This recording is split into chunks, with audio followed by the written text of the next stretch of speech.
नमस्कार विद्यार्थी मित्रों, रेशो अनालिसिस या टॉपिकमधला एक्झाम्पल नंबर 5 प्रॉब्लेम नंबर 5 आपण पाहतोय. बघा, from the following financial statement for the year ended 31 December 2018 of Krishnai company limited Alibag, calculate ratio. Ratio या ठिकाणी आपल्याला कॅल्क्युलेट करायला सांगितले. 4 प्रॉब्लेम सोडून झालेले आहेत. 5वा प्रॉब्लेम आपण बघतोय.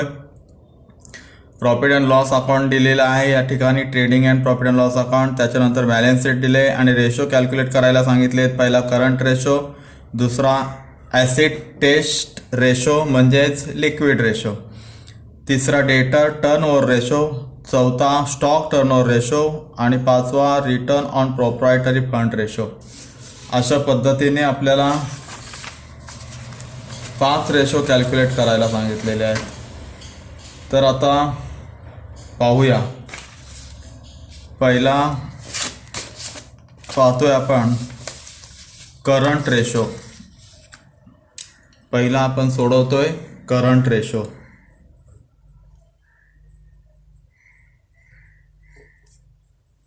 करंट रेशोचा फॉर्म्युला आपल्याला माहिती आहे. Current ratio is equal to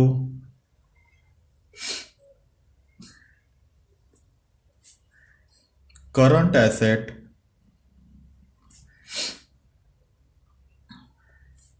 divided by current liabilities.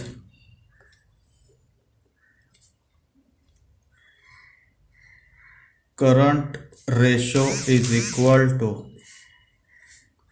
Current asset जेवढ्या आहेत बॅलन्स शीटमध्ये बघा, करंट ॲसेट आपल्याला काय काय आहेत त्या: land and building fix, plant and machinery fix, stock current, sundry debtor current, cash at bank current.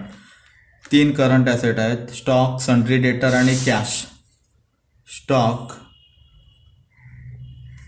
Sundry डेटर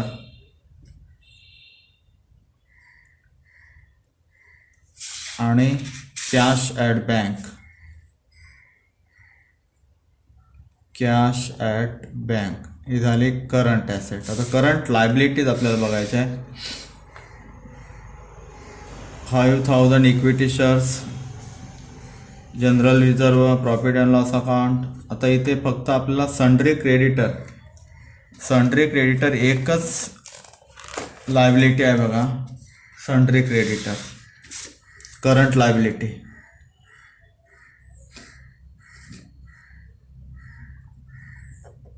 सन्ड्री क्रेडिटर्स. आता इथे अमाऊंट आपल्याला टाकायचं आहे. Current ratio is equal to stock 3 lakh plus sundry debtor 2 lakh plus cash at bank 1 lakh divide by sundry creditors 2 lakh.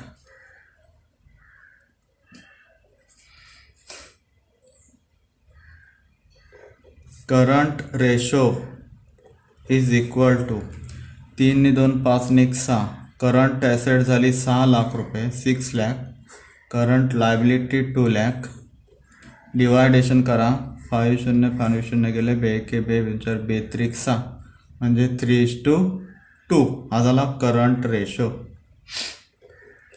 Current ratio is equal to 3:2 current ratio. पुढं आपल्याला काढायचा asset test ratio. 2 acid test ratio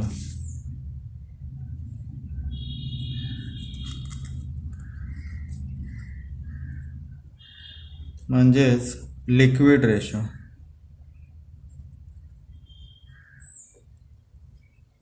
acid test ratio म्हणजेच liquid ratio. सूत्र acid test ratio is equal to liquid asset divide by liquid liabilities. Acid test ratio is equal to, आता liquid asset कशी मिळेल आपल्याला, तर current ॲसेटमधून stock किंवा prepaid रेस असेल तर ते आपल्याला वजा करायचे आहेत. करंट ॲसेट वजा काय वजा करायचा आहे, स्टॉक अधिक प्रीपेड एक्सपेन्सेस हे वजा करायचे आहेत, म्हणजे लिक्विड ॲसेट मिळेल. पुढं लिक्विड लायबिलिटी कसा मिळेल, तर current liability minus bank overdraft BOD अधिक इन्कम रिसिव्ड इन ॲडव्हान्स वजा केल्यानंतर करंट लायबिलिटी मिळेल.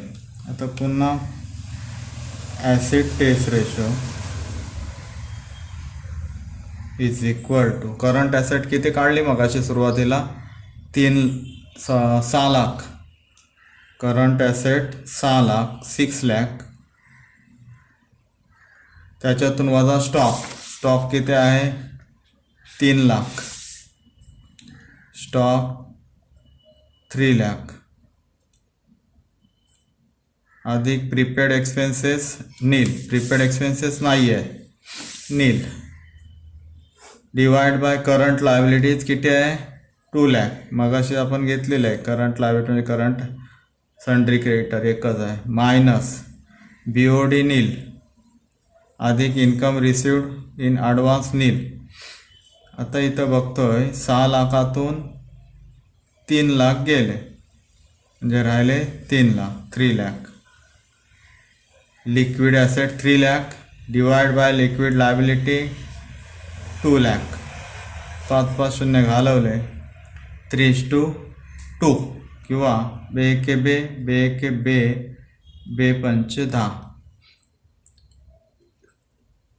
ॲसिड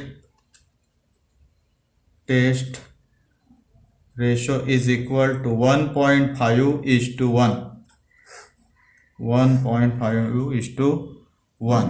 हा झाला acid test ratio.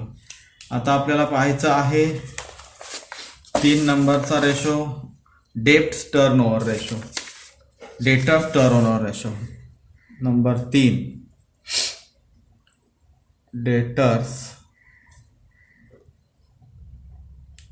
Turnover ratio, debtors turnover ratio. आता डेटर्स टर्नओव्हर रेशो त्याचं सूत्र credit net sales, debtors turnover ratio त्याचं सूत्र आहे credit net sales, credit net sales divide by average debtors, average debtors. Credit net sales म्हणजे काय, cells वजा, आता जर सेल्स दिलेला आहे आपल्याला क्रेडिट आणि नेट सेल्स आला, जर सेल्स दिला नसता इथे तर आपल्याला काय करायला लागला असता, ओपनिंग स्टॉक अधिक परचेस अधिक कॅरेज इनवर्ड त्याच्यातून वजा क्लोजिंग स्टॉक म्हणजे आपल्याला नेट सेल्स मिळाला असता. तर सेल्स दिलेलाच आहे रक्कम अमाऊंट 16 लाख, क्रेडिट सेल्स दिलेला आहे 16 लाख. सेल्स असता त्याच्यात रिटर्न सेल्स असता तो लेस केला असता, पण इथं फक्त सेल्स दिलेला आहे क्रेडिट सेल्स 16 लाख. आता ॲव्हरेज डेटर म्हणजे काय, तर ओपनिंग डेटर अधिक क्लोजिंग डेटर भागिले 2, ओपनिंग डेटर्स अधिक क्लोजिंग डेटर्स भागिले 2.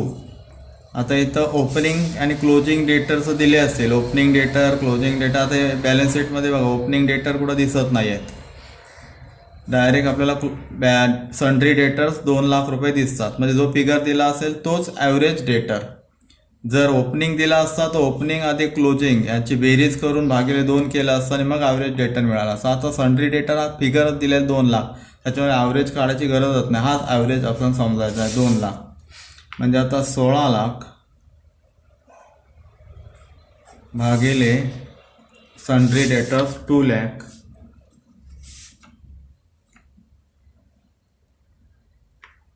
तर याचं डिवायडेशन करा. 5 5 शून्य गेले, बे एके बे, बे 8 16. म्हणजे डेटर टर्न्स ओव्हर जो आहे, डेटर्स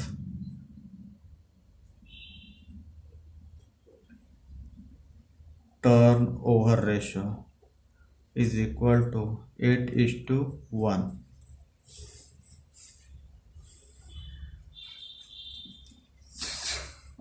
हा झाला डेटर टर्नओव्हर. म्हणजे ती उधारी जी आहे, नेट उधारी ही डेटर ॲव्हरेजच्या 8 पट आहे. 8:1. चौथा रेशो आपण पाहतोय stock turnover ratio. Number 4, stock turnover ratio. तर स्टॉक टर्न ओव्हर रेशोचं सूत्र आपल्याला बघायचं आहे, सेल्स भागिले average stock. Stock turnover रेशोचं सूत्र सेल्स भागिले average stock, cost of sales. Sales भागिले ॲव्हरेज स्टॉक. आता या ठिकाणी सेल्स दिलेला आहे. सेल्स जर दिला नसता तर कॉस्ट ऑफ सेल्स काढताना आपले ओपनिंग स्टॉक अधिक परचेस, त्याच्यानंतर कॅरेज आणि त्याच्यातून क्लोजिंग स्टॉक लेस केला असता. आता इथे sales 16 lakh, average stock, opening stock मालाचा सुरुवातीचा साठा अधिक शिल्लक साठा, क्लोजिंग स्टॉक भागिले 2. 16 लाख सेल्स भागिले ओपनिंग स्टॉक किती आहे, इथे दिलं आहे बघा ट्रेडिंगला. ओपनिंग स्टॉक 1 लाख, 1 लाख, अधिक closing stock 2 lakh, closing stock 2 lakh भागिले 2. 16 लाख भागिले 2, 1 3 लाख भागिले 2. 16 लाख भागिले बे के बे, बे के बे, बे पंच 10, 1 2 3 4, 1 2 3 4, 1 2 3 4 म्हणजे 1.5 लाख. 16 लाख भागिले 1.5 लाख हा झाला ॲव्हरेज स्टॉक. 4 शून्य आपण घालवतोय. आता त्याचा डिवायडेशन करायचं आहे. 15 एके 15,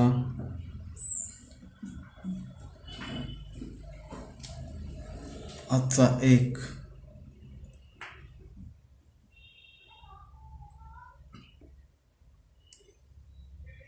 15 एके 15, आजचा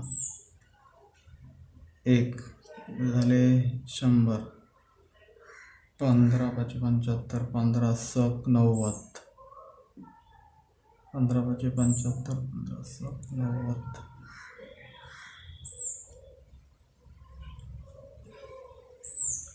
150, 10.6:1 हा झाला stock turnover. Stock turnover ratio is equal to 10.6:1.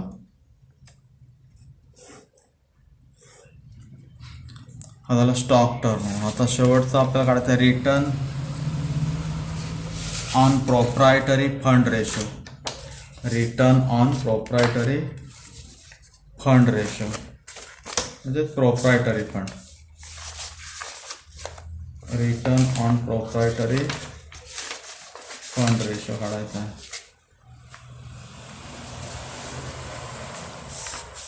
Number 5.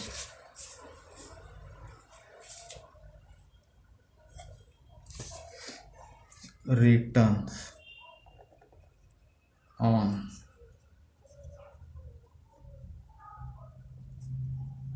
proprietary fund ratio.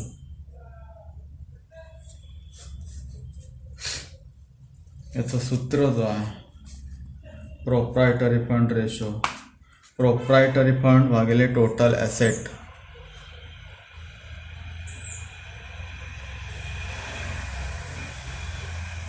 Proprietor fund divide by total asset. The proprietor fund जो आहे तो बघा shares and general reserve and profit and loss हे झाला प्रोप्रायटरी फंड. प्रोप्रायटरी फंड जो आहे shares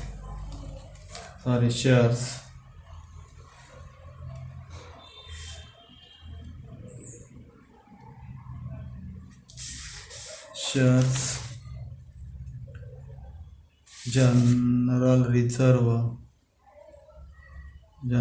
reserve plus profit and loss account. हा झाला प्रोप्रायटरी फंड. टोटल ॲसेट दिलेलेच आहेत 12 लाख.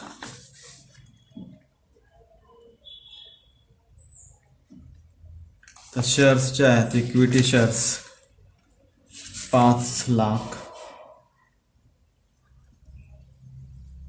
अधिक जनरल रिझर्व 3 लाख अधिक profit and loss account 2 lakh भागिले 12 lakh. 5, 6, 7, 8, 9, 10 lakh proprietary fund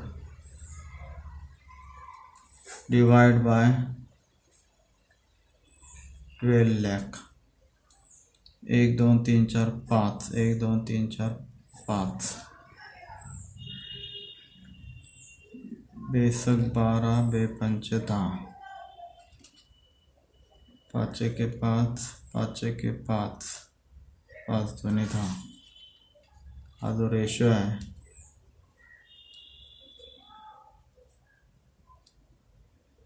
proprietary fund ratio is equal to 1:1.2.